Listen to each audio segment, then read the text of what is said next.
মানুষের শরীরে রোগ যত বৃদ্ধি পাচ্ছে তা থেকে উপক্রম দেওয়ার মতো বরাবরই বিভিন্ন বিজ্ঞানীগণ তাদের অক্লান্ত পরিশ্রম চালিয়ে যাচ্ছেন। নতুন নতুন রোগ আর তা থেকে মুক্তি দেওয়ার জন্য মুসলিম বিজ্ঞানীদের অক্লান্ত পরিশ্রমের কথাও না বললেই নয়। ইতিহাসের পাতা ঘাটলে দেখা যায় মেডিসিন, সার্জারি, হাসপাতাল তৈরিতে একসময় মুসলিম বিজ্ঞানীরা পৃথিবী জুড়ে নিজেদের অস্তিত্ব আর সামর্থ্যের জানান দিয়েছিল। বলা চলে সভ্যতার উন্নয়নে মুসলমানদের জ্ঞান বিজ্ঞানের অবদান অপরিসীম। বিশেষ করে চিকিৎসা বিজ্ঞানের বিভিন্ন শাখায় সে অবদানের কথা বলাই বাহুল্য। তাদের সে অগ্রগামী ভূমিকায় এনে দিয়েছে আজকের আধুনিক চিকিৎসা বিজ্ঞানের এই সাফল্য।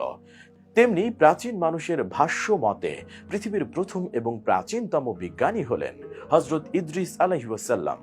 ইসলাম ধর্মে এটাই উল্লেখ রয়েছে যে নবীদের মধ্যে সর্বশেষ নবী ছিলেন চিকিৎসা বিজ্ঞানের সর্বশ্রেষ্ঠ বিজ্ঞানী। তিনি ছিলেন আমাদেরই প্রিয় নবী হযরত মুহাম্মদ সাল্লাল্লাহু আলাইহি ওয়াসাল্লাম।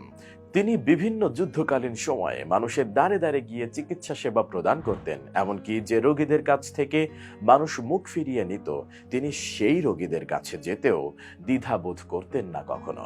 চিকিৎসা প্রদানের দিক দিয়ে তার সাহাবীদেরও তিনি চিকিৎসা বিজ্ঞানে পারদর্শী করে তুলেছেন। মদিনায় প্রথম স্বাস্থ্য কেন্দ্র প্রতিষ্ঠা করেছিলেন রুফায়দা আল আসলামিয়া রাদিয়াল্লাহু তাআলা আনহা নামের একজন ইসলাম প্রিয় নারী। এই মহিয়সী নারী নিজের জীবনের মায়া ত্যাগ করেই অন্যের জীবন দায়িত্ব গ্রহণ করত, আর তার নিজের মধ্যে কখনো ছিল না কোনো অহংকার আর ভয়। আর এই ভয়কে জয় করেই তিনি আজ ইতিহাসের পাতায় জায়গা করে নিয়েছেন।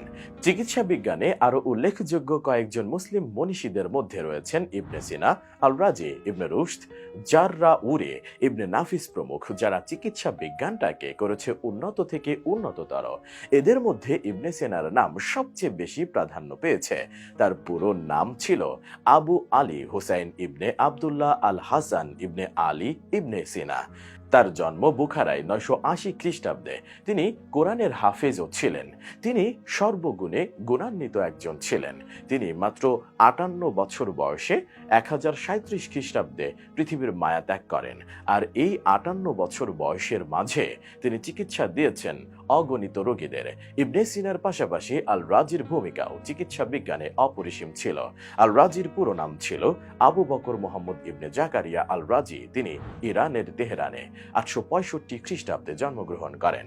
প্রাচীনকালের মানুষদের মধ্যে একটা ভুল ধারণা ছিল হাম আর গুটি বসন্ত নিয়ে। তারা মনে করত দুটি একই জিনিস, কিন্তু আল রাজি তাদের ভুল ধারণা বদলে দিয়ে প্রমাণ করে দিলেন এই দুটি রোগ এক নয়। তিনি মনোবিজ্ঞান এবং সাইকোথেরাপির জনক ছিলেন। মানুষের সেবা করতে করতে তিনি 925 খ্রিস্টাব্দে 85 বছর বয়সে পৃথিবী ছেড়ে চলে যান। ইবনে সিনা এবং আল রাজির পরে যে মানুষটার নাম সর্বপ্রথম ভেসে ওঠে তিনি হলেন ইবনে রুশদ। তার পুরো নাম আবু আল ওয়ালিদ মোহাম্মদ ইবনে আহমদ ইবনে রুশদ। তার জন্মস্থান স্পেনে। 1126 সালের 14 এপ্রিল তিনি একাধারে চিকিৎসা শাস্ত্রের পাশাপাশি দর্শন, ইসলামী শরিয়া, গণিত, আইন, ওষুধবিদ্যায় পারদর্শিতা অর্জন করেছিলেন। তিনি 1198 সালের 10 ডিসেম্বর শেষ নিঃশ্বাস ত্যাগ করেন।